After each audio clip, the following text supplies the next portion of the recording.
तो दोस्तों आज की इस वीडियो में हम बात करने जा रहे हैं ब्रिजटन सीरीज के बारे में। जी हाँ दोस्तों, इस सीरीज के तकरीबन 2 सेक्शन आ चुके हैं और तीसरा सेक्शन आपको देखने को मिलने वाला है। तो आज की इस वीडियो में हम इसी सीरीज के बारे में बात करेंगे। इसका सेक्शन 3 कब तक आपको देखने को मिलने वाला है, साथ ही साथ बात करेंगे सेक्शन 2 सेक्शन 1 के बारे में, इनका रिव्यू करेंगे, एक्सप्लेन करेंगे, साथ ही साथ और भी प्री प्रोडक्शन के बारे में जितनी कुछ डिटेल है टोटल मिलाकर सारे के सारे मैं आपको बताने वाला हूँ। यदि आप हमारे इस ऑफिशियल यूट्यूब चैनल तड़का मीडिया पर नए हो तो हमारे इस चैनल को सब्सक्राइब कर ले, बेल आइकन दबाकर इसे आप पर सेट कर ले ताकि हमारी जितनी भी अपकमिंग वीडियोस हैं सभी का नोटिफिकेशन आप तक पहुंच सके।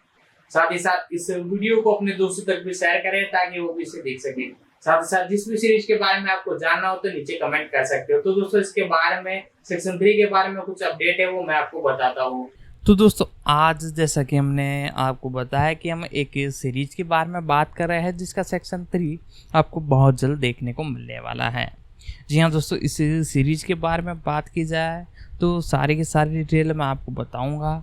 आप चैनल पर नए हो तो चैनल को सब्सक्राइब कर दें और साथ ही साथ यदि आपको इस सीरीज के बारे में और कुछ भी पूछना हो जो मैं बताऊँगा उसके अलावा तो आप नीचे कमेंट कर सकते हैं।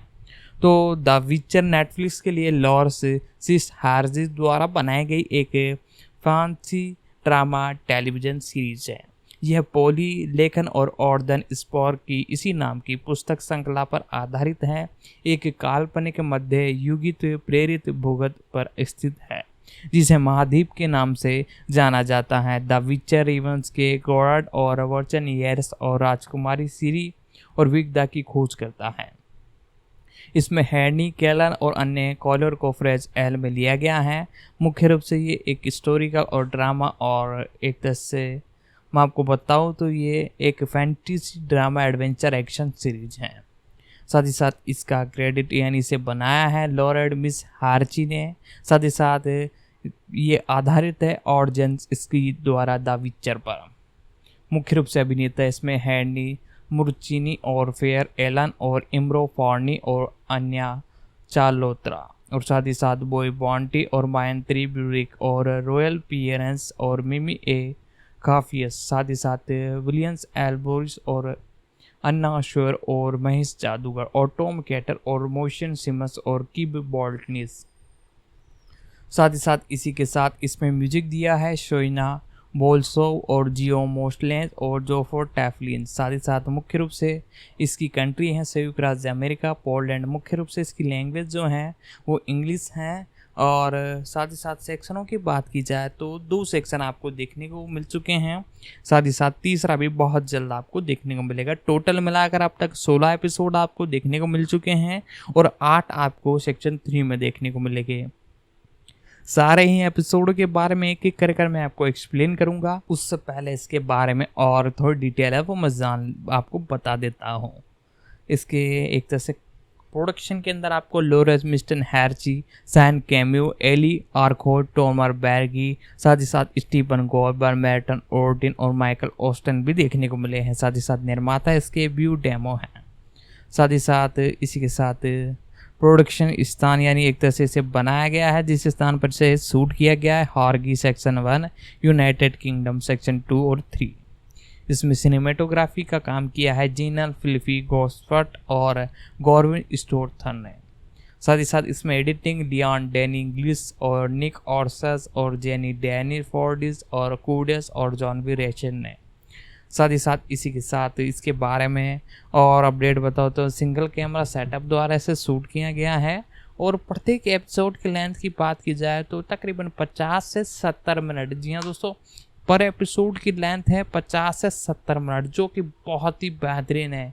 यानी कई सीरीजों में आपने देखा होगा कि एपिसोडों की लेंथ 30 मिनट या 20 मिनट रख देते हैं, फिर एपिसोड बढ़ाने का ही क्या मतलब निकलता है, जिसमें से 5 मिनट तो कुछ आगे पीछे टेक्स्ट लगाकर पूरे कर देते हैं और 15 मिनट का पूरी चीज़ दिखाते हैं। लेकिन इसके अंदर तकरीबन 70 मिनट के कई एपिसोड आपको देखने को मिलने वाले हैं। साथ ही साथ इसकी प्रोडक्शन कंपनी है लीटर स्पिन प्रोडक्शन और डेल रूप के रूप में कारण स्टीफन से। साथ ही साथ मूल यानी नेटवर्क यानी OTT प्लेटफॉर्म नेटफ्लिक्स पर आपको ये देखने को मिल रही है सिर्फ, और साथ ही साथ ऑडियो पर 5.1 साउंड आउट में आपको देखने को मिल रहा है। पहला सीजन जिसमें 8 एपिसोड शामिल थे 20 दिसंबर 2019 को नेटफ्लिक्स पर रिलीज़ किया गया था। ये the last wish of spot of destine पर आधारित था, जो कि मुख्य द विचर ग्रांड से पहले की लघु कहानियों का संग्रह है। दूसरे सीजन और जिसमें 8 एपिसोड शामिल है और अन्य उपनाम ब्लड ऑफ एल्वेस पर आधारित है, 17 दिसंबर 2021 को रिलीज हुआ। सितंबर 2021 में नेटफ्लिक्स ने तीसरे सीजन के लिए श्रृंखला का नवीनीकरण किया, जिसमें 8 एपिसोड भी शामिल हो गए और इसे 17 दिसंबर 2021 को रिलीजिंग के लिए लिया गया और 29 जून और 27 जुलाई 2003 को 2 खंड इसके बाद चौथे सीजन आएंगे और जिसमें मिलियन एर्थन और वीरेन गॉर्टन की भूमिका निभाएंगे। यानी वॉल्यूम 1 और वॉल्यूम 2 आपको अलग अलग तारीख को देखने को मिलने वाली हैं।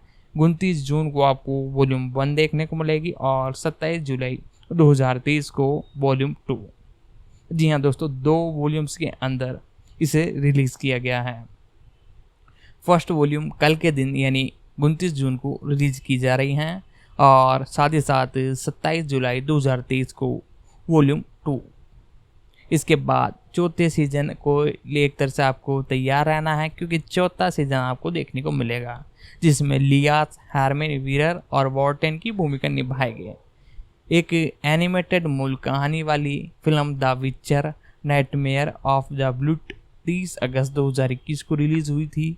इसके बारे में भी मैं सारी की सारी डिटेल आपको बताऊंगा।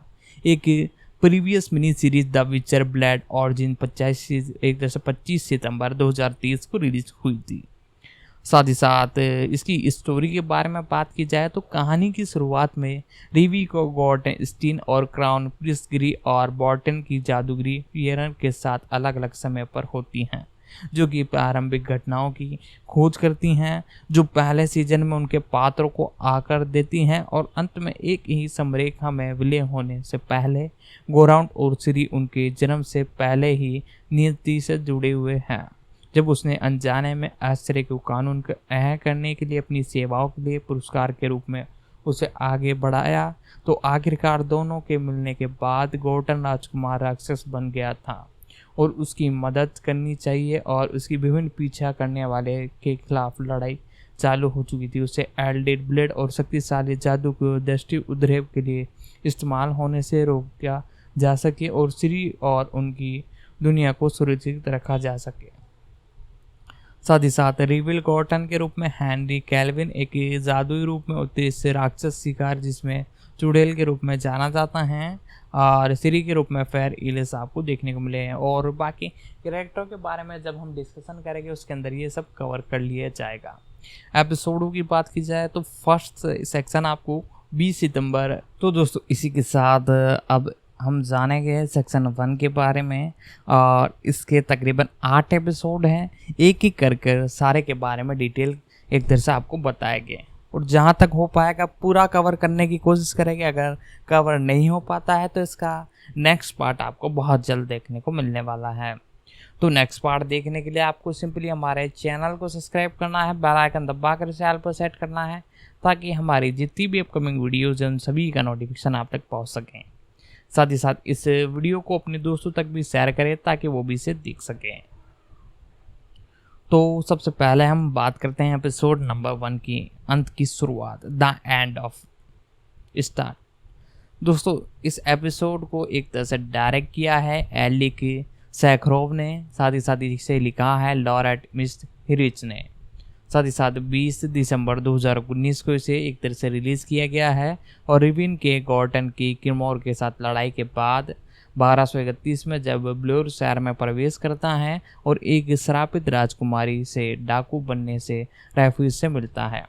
उसका शिकार जादूगर स्टोन द्वारा किया जाता है जो कि ग्रहण के दौरान पैदा होने की उसकी बुराई मानती है और स्टीफन गॉर्बन को अपनी ठिकाने पर ले जाता है और उसे रेफलिन को मारने के लिए के काम पर रखा है, लेकिन मैर्टन मना कर देता है और रेफलिन बाद में गॉर्टन एक प्रति प्रस्ताव देता है, लेकिन वह एल्मिट्रन के साथ मना कर देता है और छोड़ दो या मार जाओ ऐसे एक दूसरे से ऑप्शन देता है। 1963 में नीलफोर्ड ने सिटी के उत्तरी साम्राज्य में विजय प्राप्त की। राजकुमारी सीरियन जिसने कि श्री के नाम से जाना जाता है और उसकी दादी रानी सेल्बन ने एक तरह से बनने के लिए एक तरह से गॉर्टन को खोजने के लिए भेज दिया है। एक नीलफगढ़ी अधिकारी कैरियसन को पकड़ लेता है, लेकिन जलते हुए शहर और महल को देखकर साथ समझौता का दिखावा करता है। लेकिन अगली सुबह जागने पर गॉर्डन को पता चलता है कि रैनफील्ड और साथ ही साथ स्टोर गौर को मारने तक नहीं रुकेगा और वह उसे रोकने के लिए दौड़ता है और उसके आदमियों को मारने के बाद वह रैनफील्ड से लड़ता है, उसे घातक रूप से घायल कर देता है, जिसके मरते हुए शब्द जंगल में एक लड़की के बारे में बताते हुए और उसे सीधे निश्चित करते हैं और सब परीक्षण के लिए रैनफील्ड के शव को लेने के लिए जाता है। और जब गॉर्डन विरोध करता है तो स्टोबन के ग्रह पर एक तरह से शहरवासी उसे जाने के लिए मजबूर करते हैं। साथ ही साथ दोस्तों इसी के साथ अब एपिसोड नंबर 2 के बारे में बात करते हैं। फॉर एक तरह से मार्कस एली एक तरह से सैक्रोव द्वारा इसे डायरेक्ट किया गया है। साथ ही साथ जेनी क्लेंस द्वारा इसे एक तरह से लिखा गया है। 20 दिसंबर 2019 को एक तरह से यह एपिसोड आपको देखने को मिला था। 1606 में एडियन एक तरह से एपिसोड की स्टार्टिंग में बताया जाता है। एडियन एक तरह से 1206 में बैरडॉन की कुबड़ी रोनिन को उसके पिता से थियास डी व्रेस को बेच दिया है और उसे जादू के प्रशिक्षण के लिए एरतुज ले जाता है। साथ ही साथ उसे अभ्यास से ठीक लगता है और स्टेलन के साथ दोस्ती बनती है। यह एक तरह से अपनी क्विट एल्फिन एक तरह से विरासत का भी खुलासा करती है, जो कि उसकी एक तरह से विकृति के कारण बनी है और किसी को भी पता नहीं होने पर डिशन स्टोबन एक दूसरे की जासूसी करने के लिए क्रम सैनिफेन स्टेफन का उपयोग कर रहे थे। बाद में ये सबर को एक तरह से देखा कि टीशन ने 3 एक तरह से छात्रों को इलियर में बदल दिया है, जो कि जादू के माध्यम से एरतुन को शक्ति प्रदान करने वाले वाहक के रूप में काम करते हैं। 1240 में गॉर्टन को पोषण में अनाज चोरी की जांच करने के लिए काम पर रखा जाता है। उसके बाद जस्टिन बोर्ड को नियुक्त करता है। उसका मानना सिल्वेन से होता है, जिसका नाम टारकन, और उन्हें बेहोश कर देता है और उन्हें अपनी एक तरह से पहाड़ी गुफा में ले जाता है। वहाँ गॉर्टन एल्विन राजा और विफिन से मिलता है। वे आग्रह करते हैं कि जादूगरों की बातों को दिल पर लेते हुए गॉर्टन और जिफन मुक्त कर दिए हैं। 1283 में एक तरह से सेना द्वारा शिवर पर हमला किया जाता है और दारा उसे बचाने के लिए लौटता है और बाद में उसे महसूस हुआ कि दारा एक योगिनी है। साथ ही साथ दोस्तों ये जो एपिसोड है ये यहीं पर एंड होता है। अब हम बात करेंगे एपिसोड नंबर 3 की, जो कि आपको इसी दिन यानी 20 दिसंबर 2019 को देखने को मिला। विषघाती चंद्रमा एलेक्स गॉर्सिन लॉर्पेस द्वारा इसे डायरेक्ट किया गया है।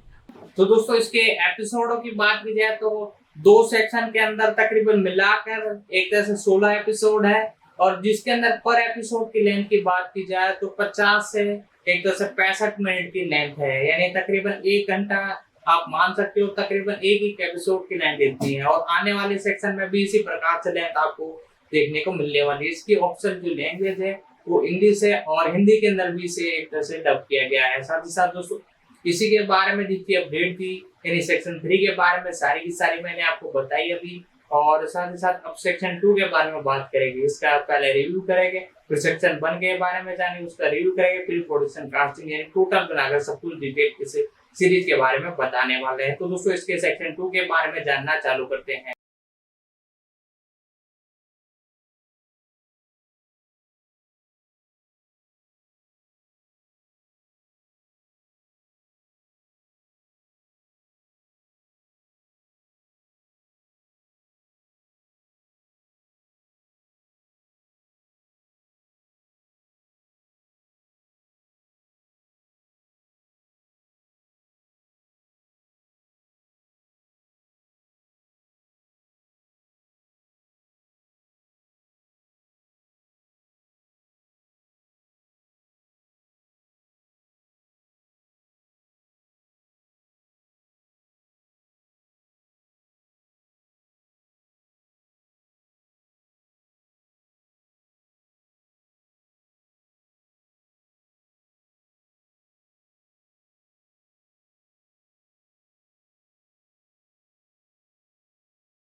और ब्ली डैम्बियोस द्वारा इसे लिखा गया है।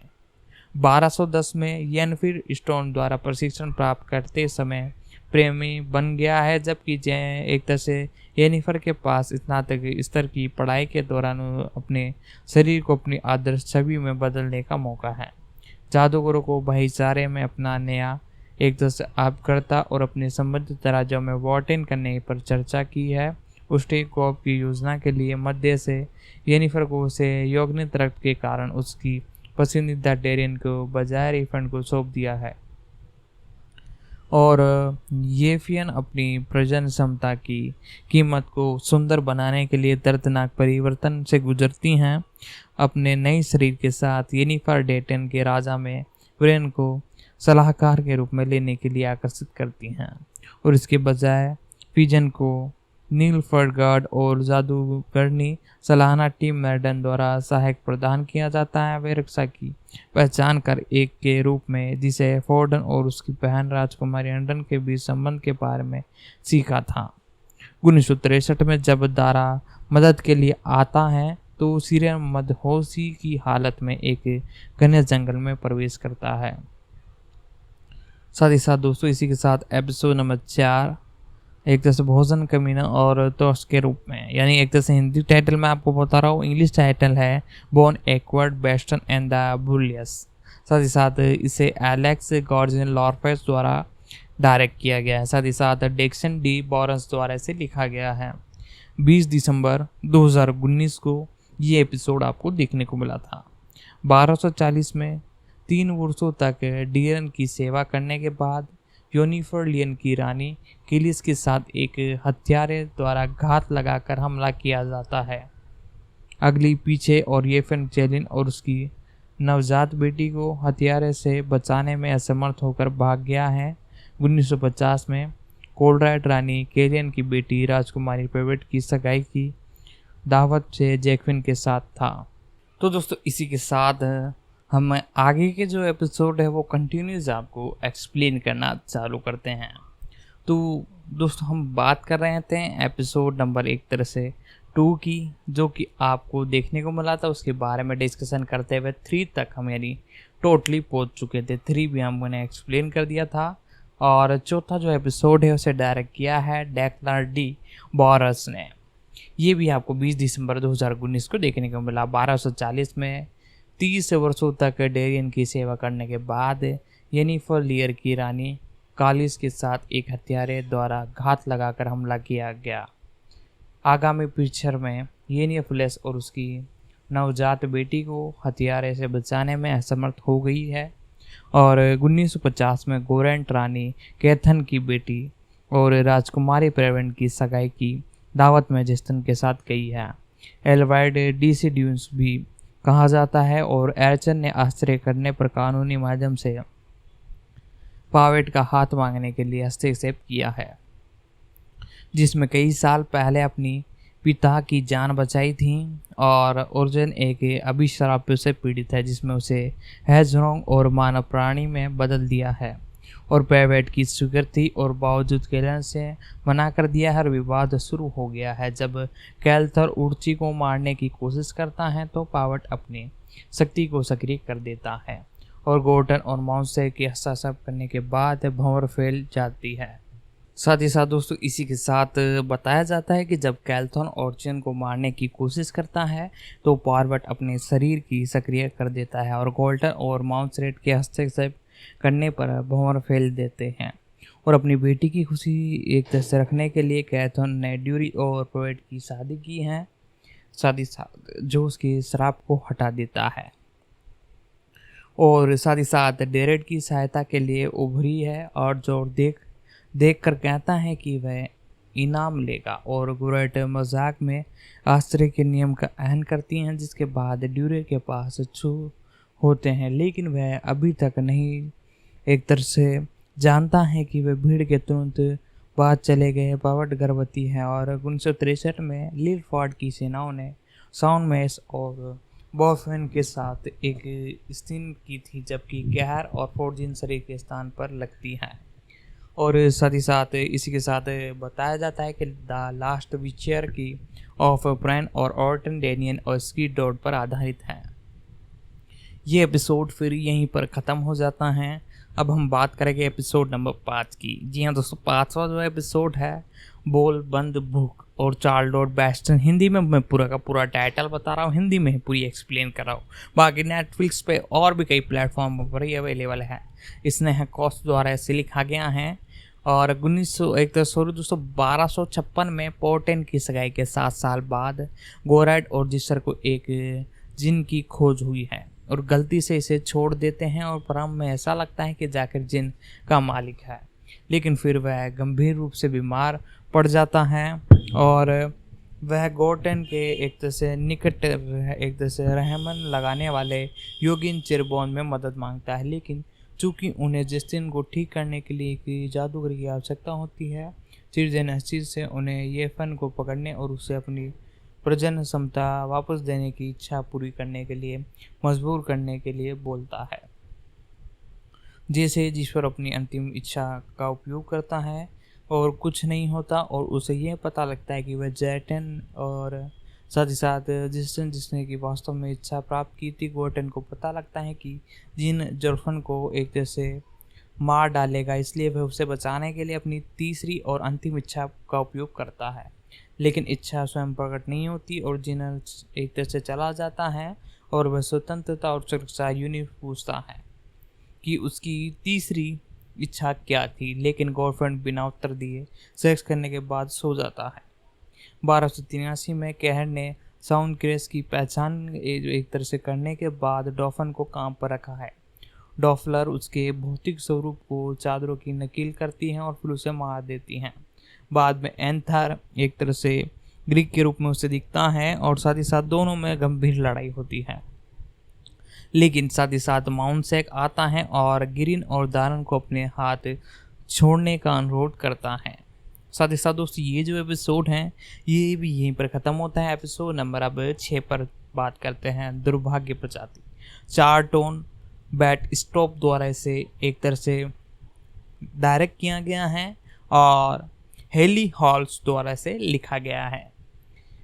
1263 में साहिब बोर्चन और उसकी 2 अंगरक्षकों द्वारा गोर्टन को जस्टिन को ड्रैगन शिकार में शामिल होने के लिए आमंत्रित किया जाता है और येनिफर भी भोगने और एक दल के साथ पार्टी में शामिल होती हैं और रिवर्स व्यवसावर क्षमता रक्षक शिकारी और रात भर डेरा डालने के बाद पार्टी ने पाया कि रिएवर्स चले गए हैं और वो नसमू के एक पहाड़ी शॉर्टर पर ले जाते हैं, लेकिन पुल ढह जाता है और भोजन का समूह बाकी लोगों को बचाने में एक तरह से खुद को बलिदान कर देता है और गोर्टन और जेनिफर ड्रैगन की मदद तक एक तरह से पहुंचने से पहले सुनर कर लेते हैं। लेकिन ड्रैगन के अंडे की रखवाली करने का अंगरक्षक ने उसे मृत पाया और साथ ही साथ बोर्चन खुद को विल्टेस के रूप में प्रकट करता है और एक सुनहरा ड्रैगन जिसने कि अंडे की मरती हुई माँ की चीख सुनी थी और समूह में अन्य लोगों की भांति की एक तरह से प्रक्रिया करता है, क्योंकि वह जानता था कि वह नहीं चाहेगा कि अंडे को नुकसान पहुंचे और उसमें से 5 रियस से अंडे रक्षक करते हैं। जैसे ही बोर्चन ब्रोन को ड्रैगन के दांतों में भुगतान करता है तो गोर्टन येनिस से बताता है कि उसकी तीसरी इच्छा उसके भव्य को एक साथ बांधी है। उसकी भावना को कृत्रिम मानते हुए येनिफर अपने नए रिश्ते को तोड़ देता है और चला जाता है। क्रोधित और आहत होकर गोरट अपनी बदकिस्मती के लिए उसे सवाल करती हैं और डॉफर खुद को प्रकट करता है। हाथापाई में दारा को एक तरह से मार गिराया जाता है क्योंकि वह गिर भाग जाता है, लेकिन कोहर द्वारा पकड़ लिया जाता है और खुद को डॉनफल के रूप में प्रकट करता है और भागने से पहले कहने लड़ता है और दारा असली सिर को मुक्त कर देता है, लेकिन उसे सुरक्षा के डर से उसे छोड़ देता है। साथ ही साथ दोस्तों इसी के साथ एपिसोड नंबर 7 के बारे में बात करते हैं। पतन से पहले एलियन एगब्रोन और मॉर्गन जॉब्सन द्वारा इसे एक तरह से डायरेक्ट किया गया है। माइकल ऑस्ब्रिक द्वारा इसे लिखा गया है। 1263 में नील फ्राइड स्टीन पर आक्रमण करने के लिए तैयार था और गोरैड ने अपने आश्रय के कानून को लागू करने के और सिर पर उसकी रक्षा करने का दावा करने का फैसला किया है, लेकिन अपनी बेटी की जीवन आखिरी बचाते हुए हिसन को छोड़ने के लिए तैयार नहीं था। उसके सिर के स्थान पर एक अलग युवा लड़की पेशावर की है। धोखे का इस्तेमाल होने के बाद गोर्टन कैथून का सामना करता है और फिर उसे ईटन द्वारा कैद कर लिया जाता है। स्टेन का दौरा करने और उसे अपने रिश्ते को फिर से शुरू करने के असफल होने के बाद जूनियर जादूगर फिल्टन के साथ एहटून लौट आता है। जब उसे एक नीलफोर्ड को विरोध करने के लिए जादूगर को एकजुट करने के लिए अपने इरादे की घोषणा करता है तो उसे मना कर दिया जाता है और बैदन स्टेन करने के लिए वोट करता है, लेकिन ट्रियस, विस्टन, ट्रिस और अन्य जादूगर लड़ने में सफल होते हैं और टेसन ने यूरियन को महल को तोड़ दिया है और कैलन ग्रे और गोर्न के साथ दूर भेजने का प्रयास करता है, लेकिन वह अपनी कोठरी से भाग जाता है और कहीं नहीं मिलता। स्टीफन से भागने के बाद सिरी ने खुद को बचाने के लिए एक महिला से घोड़ा चुराया है जिसने कि उसे आश्रय दिया था। बाद में उसके पुराने दोस्त द्वारा खोजा जाता है और अचानक उसे पर हमला करते हैं और उसकी शक्ति सक्रिय हो जाती है। अब हम बात करेंगे दोस्तों एपिसोड नंबर 8 की। बहुत अधिक है मार्क एंड जॉब्सन द्वारा इसे डायरेक्ट किया गया है, साथ ही साथ ऑरेन स्टीन हीचर द्वारा इसे लिखा गया है। सीटिन से भागने के बाद गोरेन एक व्यापारी को एक तरह से मारते हुए राक्षस से बचाता है, लेकिन घायल हो जाता है और होश खो बैठता है। यूरोपियन और जादूगर सोडन हिल पर कब्जा मजबूत करते हैं और जिसका लक्ष्य नीलफोर्ड बॉल और शेष उत्तर राज्यों का आक्रमण करने से रोकने के लिए था। नीलकोडियन पर अपना पहला हमला शुरू करते हैं। लड़ाई शुरू हो चुकी थी और टीसन फ्रे से बात करने का प्रयास करती हैं, लेकिन प्रिजन उसे रोक देती हैं और विलफोर्ड और साथ ही साथ केहर से लड़ने और लेकिन हार जाता है और उसे एक पहाड़ी से नीचे फेंक देता है।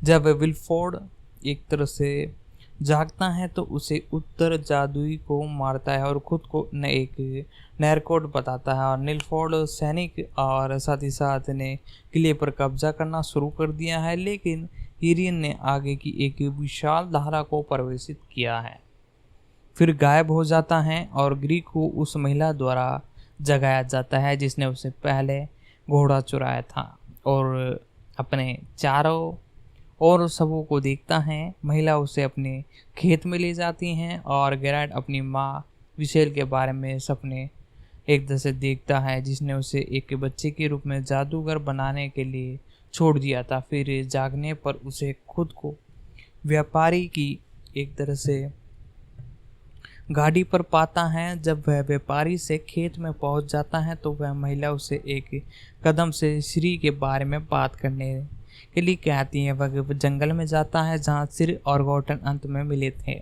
और गिले से मिलते हैं और वह वॉर्टन से पूछती है कि एक तरह से येनिफर कौन है। साथ ही साथ सेक्शन 2 के बारे में मैं आपको बताता हूँ। सेक्शन 2 जो कि आपको 17 दिसंबर 2021 को देखने को मिला था। जी हाँ दोस्तों, 19 के बाद सीधा 21 में आपको सेक्शन एक तरह से 2 देखने को मिला था। तो अब इस सीरीज का 9वां एपिसोड और इस सेक्शन का पहला एपिसोड हम चालू करते हैं, सच्चाई का एक दान। स्टीफन सुरजीन द्वारा इसे डायरेक्ट किया गया है और डेक्सलिन डी बॉरंस द्वारा इसे लिखा गया है। 17 दिसंबर 2021 को ये फर्स्ट एपिसोड आपको देखने को मिला इस सेक्शन का। उत्तरी राज्यों की जाति के बाद युद्ध के मैदान में गोरेंड के सिर का सामना टिसोन से होता है, जो उसे बताता है कि येनिफर मर चुका है और सिरी के साथ यात्रा करते हुए गोर्टन अपने दोस्त निवेल से मिलने के लिए रुकता है और उसे पता चलता है कि एक मंदिर में तोड़फोड़ करने के कारण से एक पुजारी ने उसे श्राप देकर जानवर बना दिया था और गोल्फाइड ने पास के गांव की जांच की तो वह निर्धारित किया कि एक बॉक्सर नाम का एक पिशोर का एक गांव से भाग जाता है। वह लौटता है और बुकर को निवेश पर खून पीते हुए देखता है और गोर्टन उसे लड़ता है और उसे मार डालता है, जिसने कि निवेश को अभिश्राप हटा दिया है। निवेश ने खुलासा किया कि वह बुक्सर से प्यार करता है और उसे उस गांव पर हमला करने से रोकने के लिए कुछ नहीं किया, और उसका श्राप पुजारी के साथ बलात्कार करने के कारण उत्पन्न हुआ था। और ब्लेस गॉर्बन ने उसे मारने की विनती करता है, लेकिन गोलराइड मना कर देता है और बीचन और नीलफील्ड के बारे में जानकारी के लिए कीर को प्रताड़ित करता है।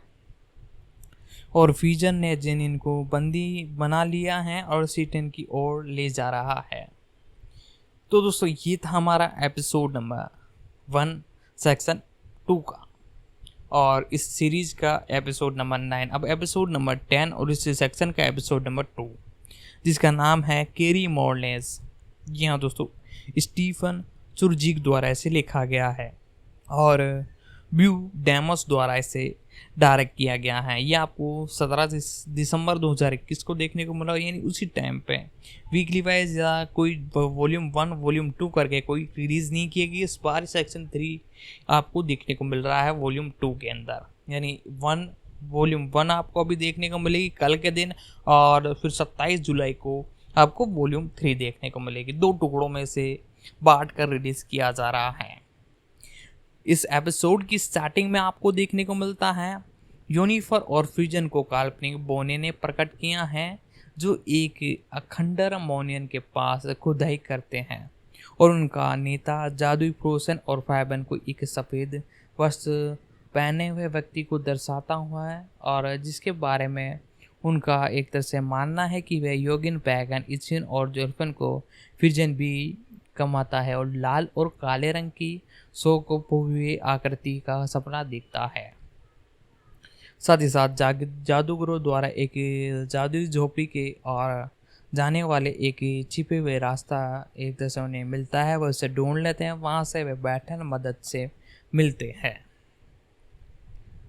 एक रहस्यमय प्रणाली जो कि प्रत्येक के लिए अलग अलग रूप धारण करती हैं। येनिफर एक युवा टीस्टोन को देखता है, और फिजिल सम्राट एमर को देखता है, और फ्रोसन इचिन को देखता है, और प्रत्येक को अपनी सबसे बड़ी इच्छा को प्राप्त करने के लिए पहचाने जाने वाले मार्ग का खुलासा करता है। और जादूगरनियों और साथ ही साथ जादूगर वहाँ से रिहा हो गए हैं, और फ्यूजन एल्विन और नीलफोर्ड गार्डन बनाने के लिए गोरेन और गिरिन को मारने के लिए जादू करते हैं।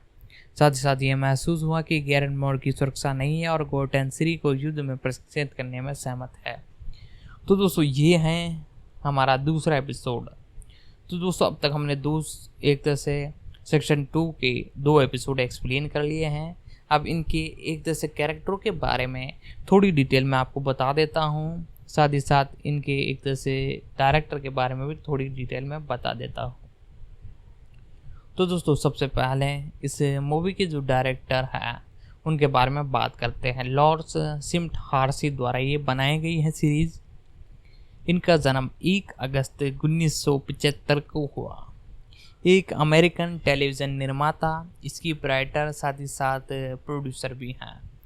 ये टेलीविज़न श्रृंखला द विचर की श्रृंखला निर्माण के लिए सबसे ज़्यादा जानी जाती हैं, और लॉरी सिम्स इनका नाम है। 1 जुलाई 1975 को इनका जन्म हुआ। आज इनकी उम्र 42 साल है। वह स्टीलविल और ऑल्विन संयुक्त राज्य अमेरिका के बीच में यहाँ पे जन्म हुआ, और मुख्य रूप से ब्रिटेनबर्ग विश्वविद्यालय से इन्होंने ग्रेजुएशन ली। साथ ही साथ ये एक टेलीविज़न निर्माता, स्क्रिप्ट राइटर और टेलीविज़न स्क्रिप्ट राइटर भी हैं। इस इंडस्ट्री में 2002 से वर्तमान तक काम कर रही है। माइकल हिस्ट्री से इन्होंने शादी की, और इनके 2 बच्चे भी हैं। इनका पालन पोषण वेस्टर्न होलैंड में हुआ, और उन्होंने 2000 में फीडिंग फ्लेस और ओहेन में विश्वविद्यालय में अंग्रेजी साहित्य और लेखन में BA की उपलब्धि प्राप्त की थी। फिल्मोग्राफी के बारे में बात की जाए तो इन्होंने सबसे पहले द वेस्ट विंग 2002 से 2006 में, जस्टिस 2006 से 2007, ड्राइविंग प्राइवेट पार्टी और भी कई एक तरह से टेलीविज़न है जिनमें देखने को मिले। द विचर, नाइट मेरी ऑफ द वॉल्फ, द विचर, ब्लड फॉर गे और द विचर। यानी द विचर की एक तरह से जितनी भी ये सीरीज है उन सभी में मूवीज़ जो आई थी, 2 मैंने आपको स्टार्टिंग में ही बताया, सभी में ये आपको देखने को मिली थी क्योंकि इन्हीं के द्वारा ये सीरीज बनाई गई है।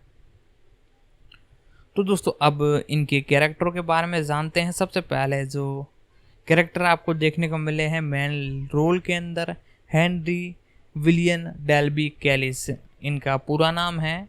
एक ब्रिटेन अभिनेता इन्हें सोल्टन के द ट्यूशन 2007 से 2010 और चार्ल्स बॉर्डन के किरदार में डीसी एक्सट्रोड यूनिवर्स 2013 से 2022 और डीसी कॉमिक्स के चित्रण सुपरमैन और नेटफ्लिक्स फ्रांसीसी श्रृंखला द विचर में 2019 से 2030 तक, और साथ ही साथ गॉर्डन ऑफ रिवर्स में किरदार के लिए जाना जाता है और नेटफ्लिक्स फिल्म एलन ओम और 2000 में शार्लक होम के 2022 के सीक्वल्स में हैं।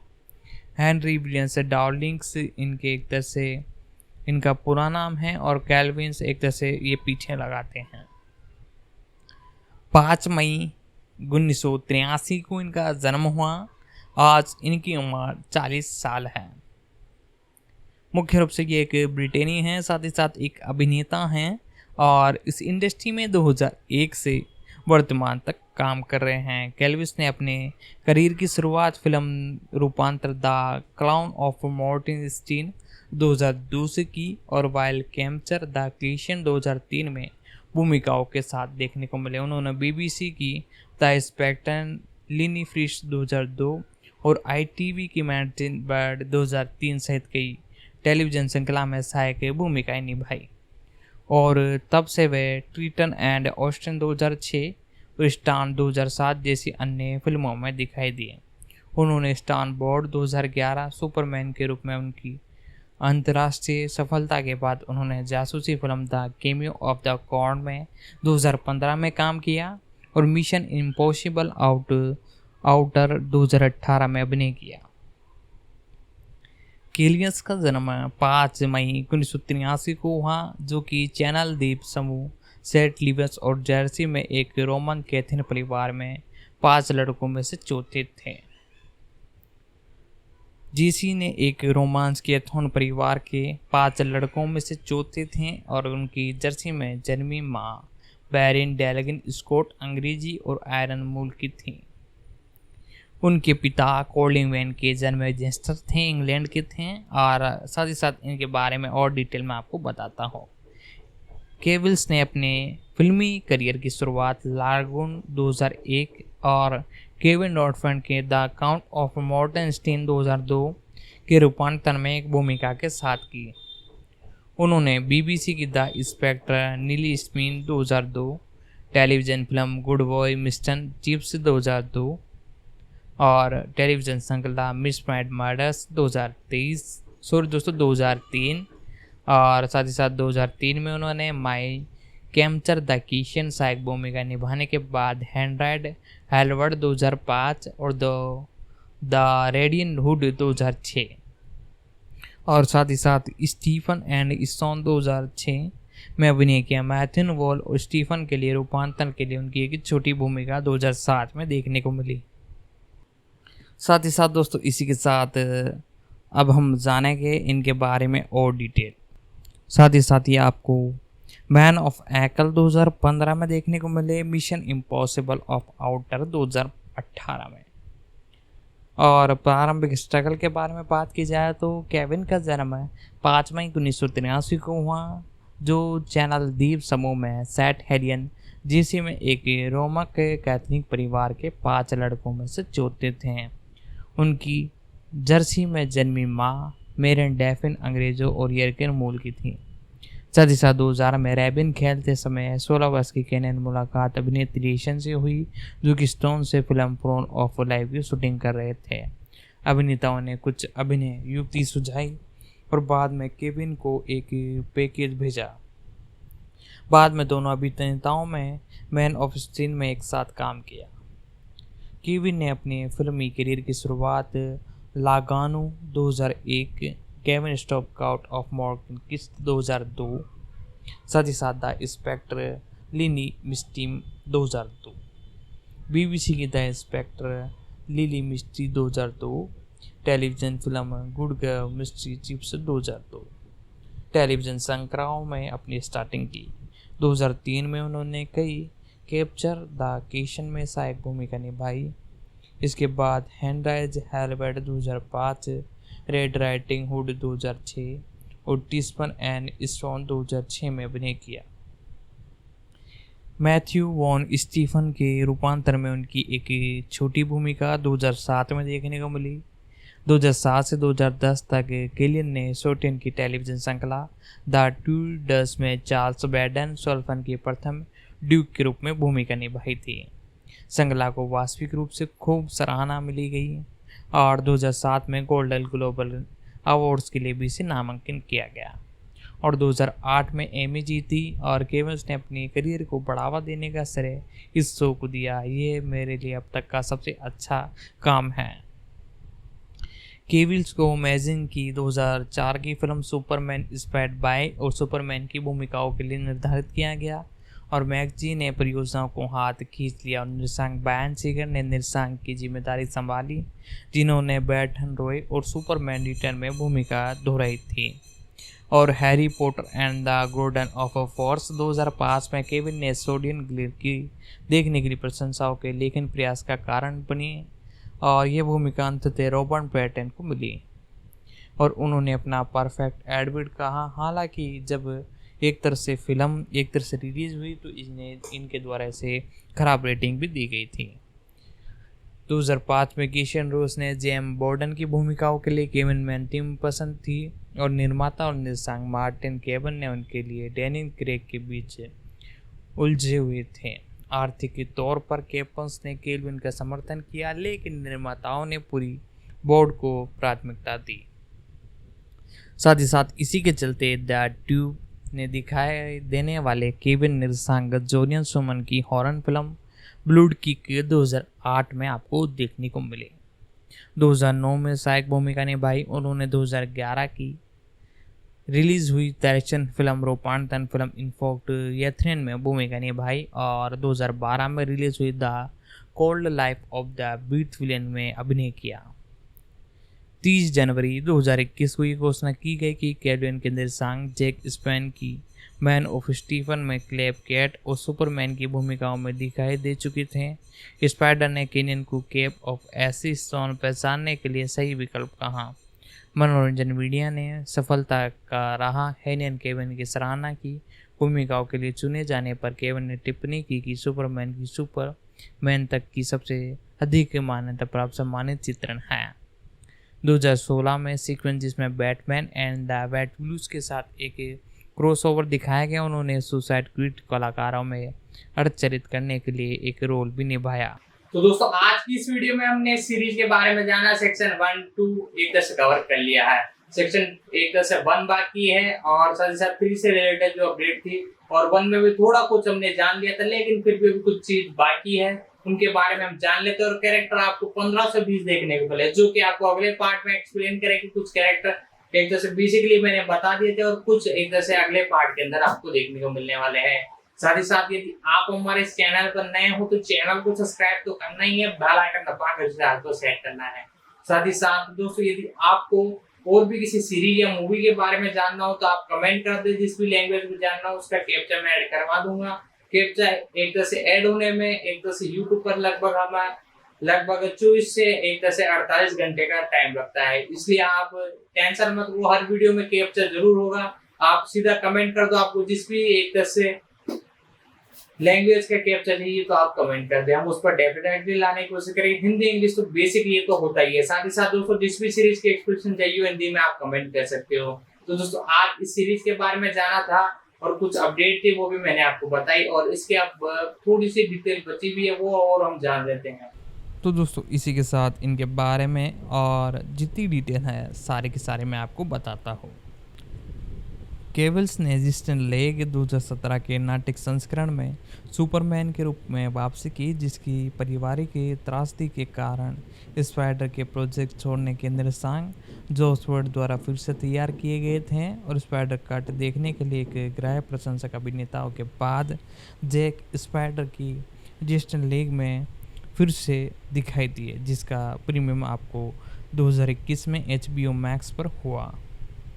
उनके प्रबंधक डेविन ग्रिस ने 2016 में कहा कि वे एक नए स्लॉट सुपरमैन फिल्म का काम चालू कर रहे हैं और 2015 में उन्होंने ग्राय रिच द्वारा निर्देशित जासूसी श्रृंखला the man of the enclose के फिल्म संस्करण में आर्मी हैपन के साथ सह अभिनय किया। 2018 में केविस ने एक्शन जासूसी फिल्म मिशन इम्पॉसिबल और आउटलैंडर्स में भी देखने को मिले। 7 सितंबर 2018 को ये घोषणा की गई कि कैबिलियंस द विचर के नेटफ्लिक्स रूपांतर में रिवल के गायक गैलरोड की भूमिका निभाई है। साथ ही साथ दोस्तों इसी के साथ अपडेट निकल कर आई थी कि इस श्रृंखला का एक तरह से घोषणा कर दी गई हैं और केविन और विचर के नेटफ्लिक्स रूपांतरण में रिवन गायक और गॉर्टन की भूमिका निभाएंगे। 27 जून 2019 को एक घोषणा की गई कि केविल्स लीजलैंड एंटरटेनमेंट के लिए द एलोस होम मिस्टिंग की फिल्म रूपांतरण में सारकर हॉर्न की भूमिका निभाएंगे, जिसमें बिली पॉम ब्रोंची इसी नाम की भूमिका में होंगे। 30 मई 2021 को ये घोषणा की गई कि वे एलन होम्सन 2 उनकी भूमिकाओं को फिर से निभाएंगे और हाईलैंडर के रिबू में प्रमुख को निभाई गई भूमिका, हालांकि उनका सटीक चित्रण अज्ञात थी।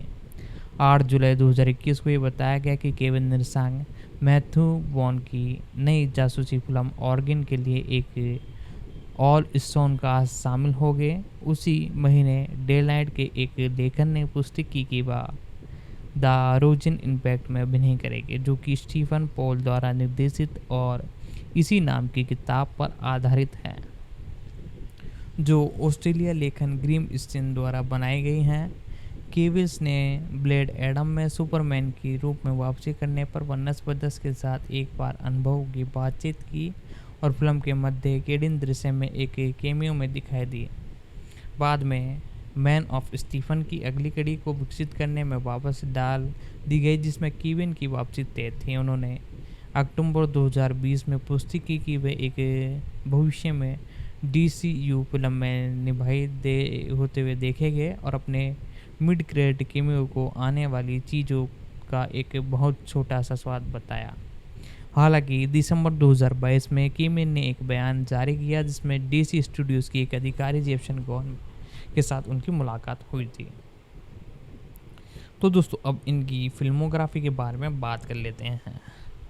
इनकी फिल्मोग्राफी के अंदर ये सबसे पहले लैंगूस 2001 में देखने को मिले, साथ ही साथ the account of the Morton Kris 2002 में, साथ ही साथ ए कैप्टर द कैस्टी, साथ ही साथ हैरलिस हेलबोर्ड 2005, टेस्टिन एंड द सोल्डी 2006, रेड राइडिस हॉट 2006, स्टोल्स 2007 और वेटर वर्क्स 2009, इम्प्रोटी 2011, मैन ऑफ स्टील 2013, साथ ही साथ Batman versus Superman dawn of the justice, सैंड क्लैस्टी, साथ ही साथ नाइट हंटर, इन लॉस हॉलमिस 2020, जैकी जेंसन जस्टिस लीग और ब्लैक एडम 2022 में आपको सुपरमैन के अंदर रोल में देखने को मिले। साथ ही साथ एनरोल हॉलमिन 2 एग्लिस के अंदर अपकमिंग ये आपको देखने को मिलने वाले हैं। इनकी अपकमिंग मूवी का पोस्टर रिलीज हो चुका है, मैं आपको स्क्रीन पर शो कर रहा हूँ। और साथ ही साथ द मिस्ट्री ऑफ एंग्लिस्टेस वारफेरेस, जी हाँ दोस्तों, ये 2 बड़ी फिल्में आपको अपकमिंग 2024 में देखने को मिलेगी, जिसमें से एक का पोस्टर मैंने आपको बता दिया है और बाकी एक मूवी की कोई अपडेट अभी निकल कर नहीं आई है।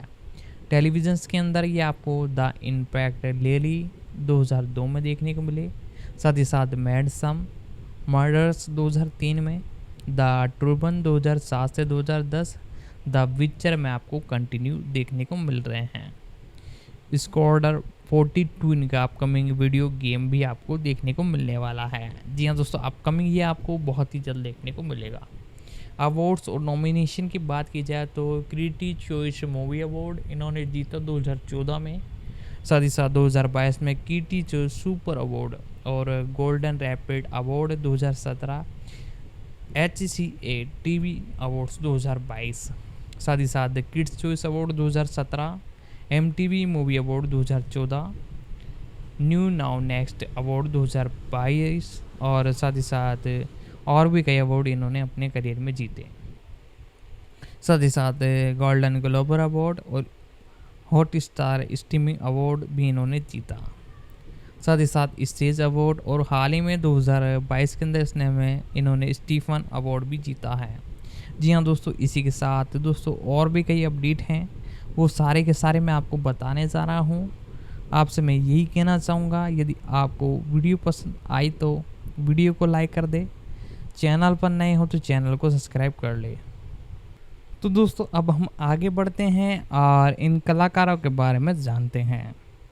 जी हाँ दोस्तों, अगले जो हमारे कलाकार हैं, यानी एक तरह से जो कैरेक्टर हैं आपको इस सीरीज़ के अंदर देखने को मिले हैं, उनके बारे में मैं आपको बताता हूँ। मैं बात कर रहा हूँ फ्रिया एलेंस के बारे में। फ्रिया एलेंस का जन्म 6 सितंबर 2001 को हुआ। एक अंग्रेजी अभिनेता, वह नेटफ्लिक्स श्रृंखला द विचर में स्टीन की राजकुमारी शीला की भूमिकाओं में सबसे ज़्यादा जानी जाती हैं। वह 2011 की फिल्म गेन प्राउंड मिल्क शेप में युवा सैम्पन के रूप में, एक एमसी श्रृंखला इनटू द ब्रेटन में द विंडोज़ के युवा संस्करण के रूप में दिखाई देती हैं। इनका जन्म 6 दिसंबर 2001 को हुआ और आज इनकी उम्र 21 साल है। ऑक्सफोर्ड यूनिवर्सिटी से इन्होंने ग्रेजुएशन की, इंग्लैंड से। साथ ही साथ मुख्य रूप से इन्होंने कई एक तरह से स्कूलों और कॉलेजों से शिक्षा ली, जिनके अंदर कई अलग अलग स्कूल हैं। हेडिंग स्कूल, साथ ही साथ स्टोफन स्कूल और ग्रोसन स्कूल। और साथ ही साथ दोस्तों इसी के साथ मैं आपसे यही कहना चाहूँगा, यदि आपको हमारी ये वीडियो पसंद आ रही हैं तो वीडियो को एक लाइक ज़रूर कर दे, चैनल पर नए हो तो चैनल को सब्सक्राइब कर दे, बेल आइकन दबा कर इसे ऑल पर सेट कर दे। तो इनके बारे में और डिटेल में बताता हूँ। फ्रिया एलियन का जन्म 6 सितंबर 2001 को ऑक्सफोर्ड ओल्डकेट्स इंग्लैंड में हुआ था और उन्हें ऑक्सफोर्ड ऑफ हैंडलिंग स्कूल में पढ़ाई की।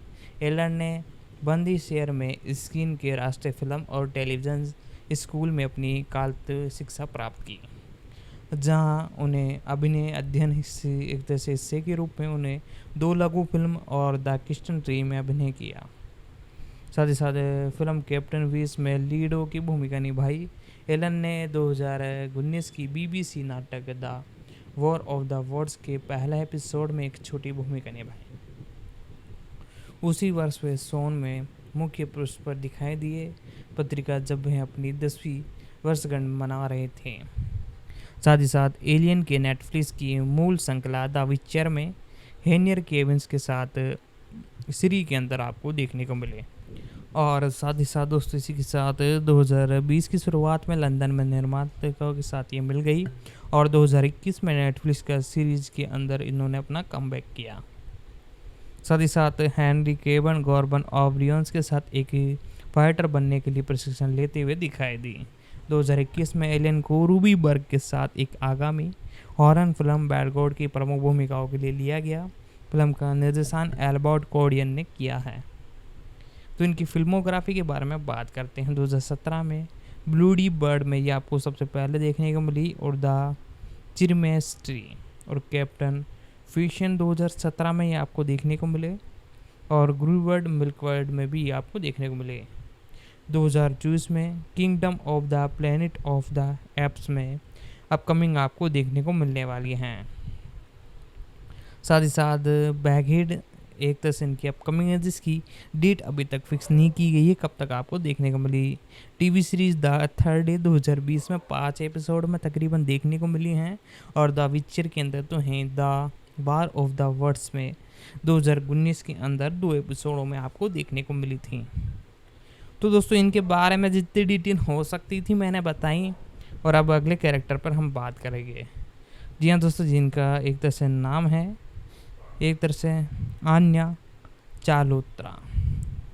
इनका जन्म 1994 या 1995 में हुआ था, अभी कंफर्म नहीं है। एक ब्रिटेन अभिनेत्री हैं और जिन्हें मुख्य रूप से नेटफ्लिक्स की मूल श्रृंखला द विचर में बैंगर वर्ष के येफन के रूप में उनकी भूमिकाओं के लिए जाना जाता है।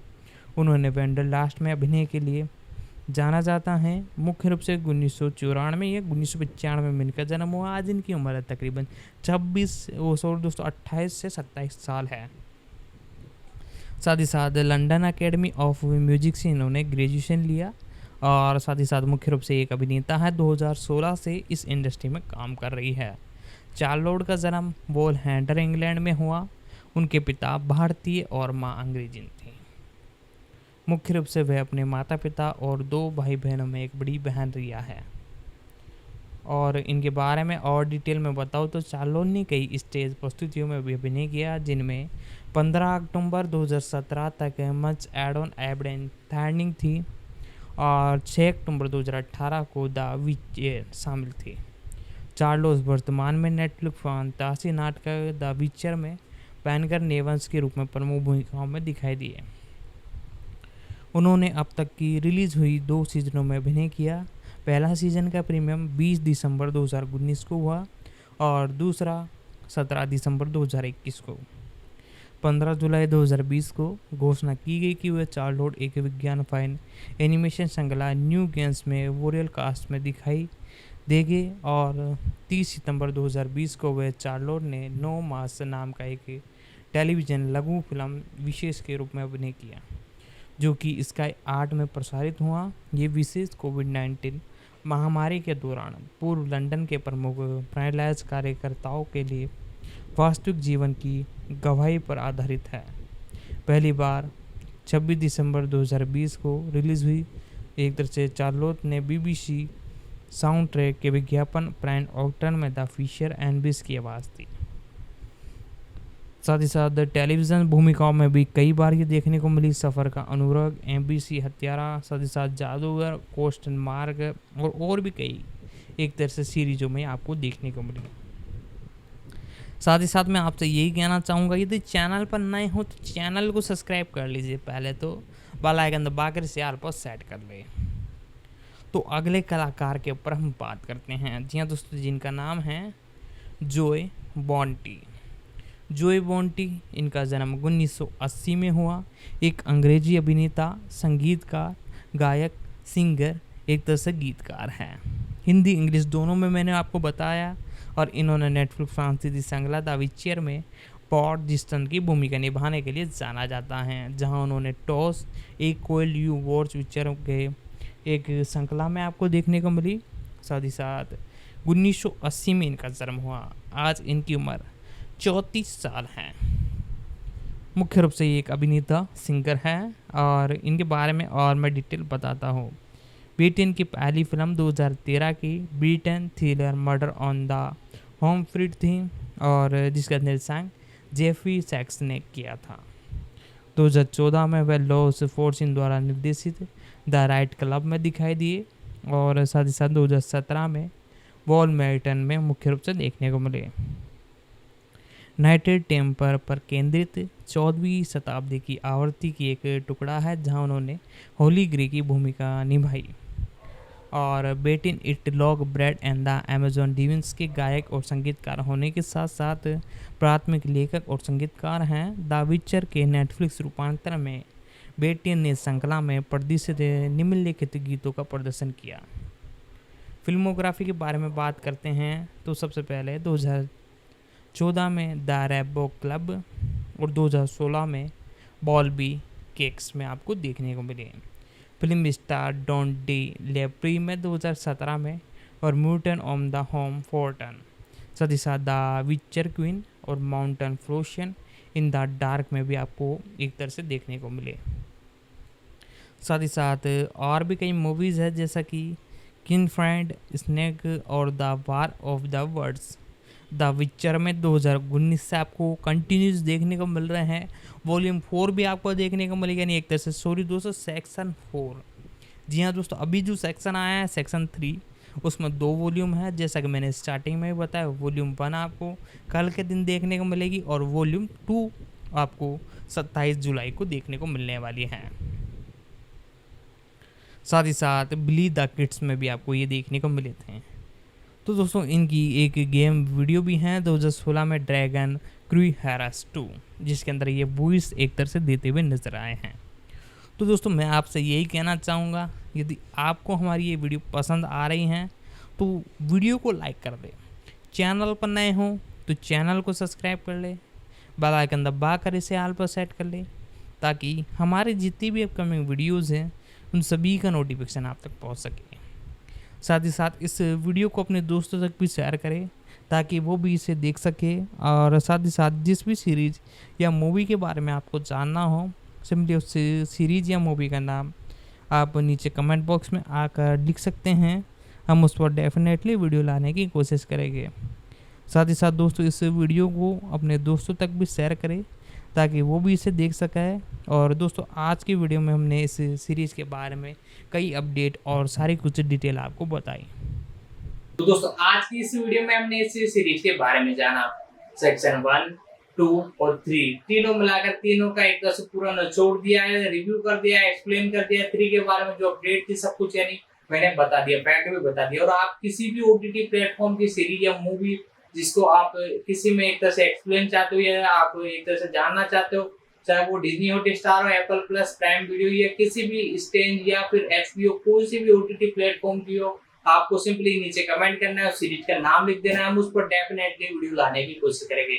आज की इस वीडियो में हमने इस सीरीज के बारे में जाना। यदि आपको वीडियो पसंद आई तो वीडियो को लाइक होके और साथ ही साथ चैनल पर नए हो तो सब्सक्राइब कर दे और नीचे कमेंट कर दे जिस भी मूवी के बारे में जानना हो। तो दोस्तों आज की वीडियो में इतना ही, मिलते हैं अगले वीडियो में।